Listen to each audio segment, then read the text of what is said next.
El día, bueno, en realidad perdóneme, la noticia es del viernes, porque en ese día la agencia de Fitch Ratings da su comunicado respecto a la calificación crediticia de Pemex. Pero pues todo el fin de semana y ayer lunes y hoy pues ha habido debate al respecto. Sobre qué significa esto, qué implicaciones tiene para Petróleos Mexicanos. La señora Rocío Nale, que es la pues designada secretaria de Energía en el nuevo gobierno, salió a declarar ayer que no entendía, que no sabía por qué Fitch Ratings hacía esta calificación a la baja del crédito de Pemex. En realidad las razones dadas, Enrique, escribiste al respecto, pues es esta incertidumbre respecto a la estrategia comercial de Petróleos Mexicanos.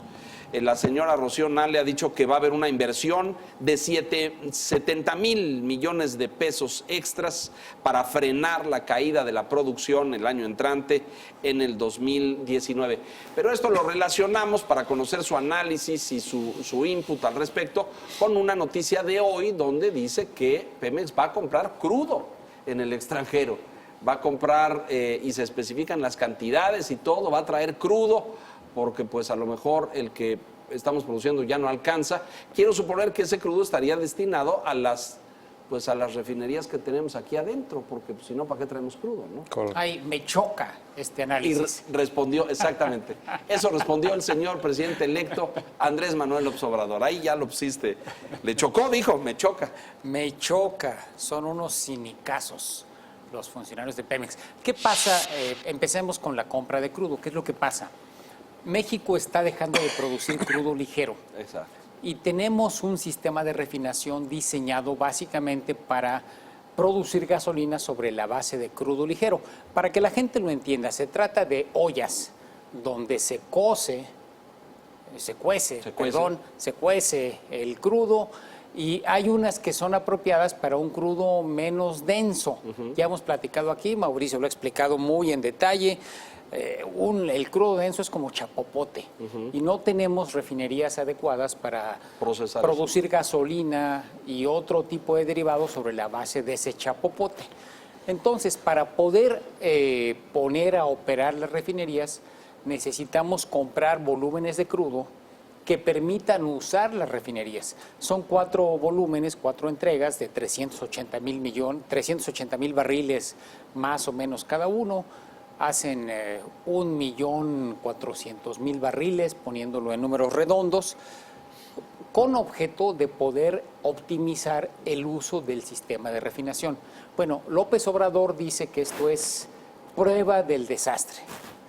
Tiene razón, en una parte, tiene razón, porque el sistema de refinación debió haberse modificado para procesar el crudo que estamos generando.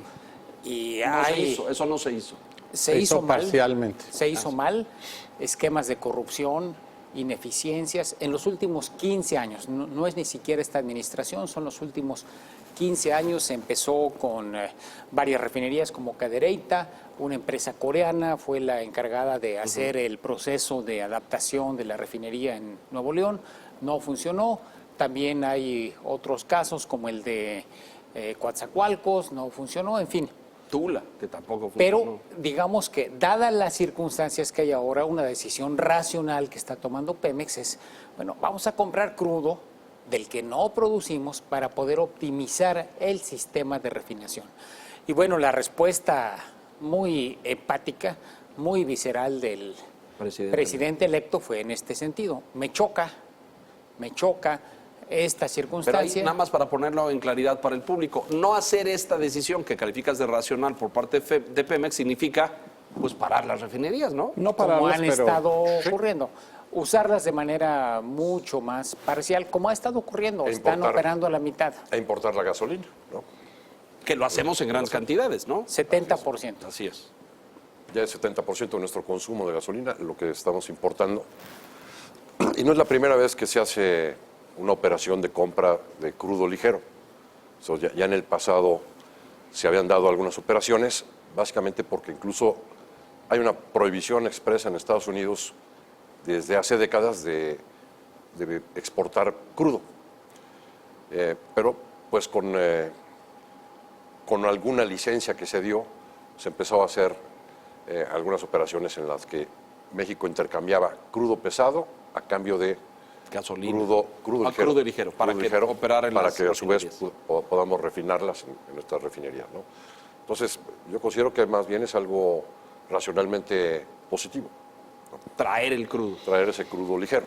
No hacerlo significaría que las refinerías trabajaran a menor A capacidad. menor capacidad y que tengas que importar más gasolina. Más gasolina. Mauricio. En una lógica de monopolio estatal, se convierte casi en un sacrilegio el hecho de que tú puedas estar exportando por un lado e importando por otro según la capacidad industrial que tengas instalada.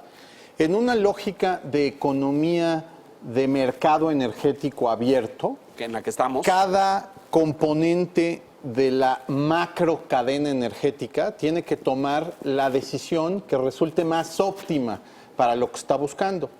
Entonces, si para Pemex Exploración y Producción fuera más óptimo exportar el crudo porque monetiza rápido y no se mete en problemas de producción dentro de sus instalaciones propias, esa debe ser la decisión que tome.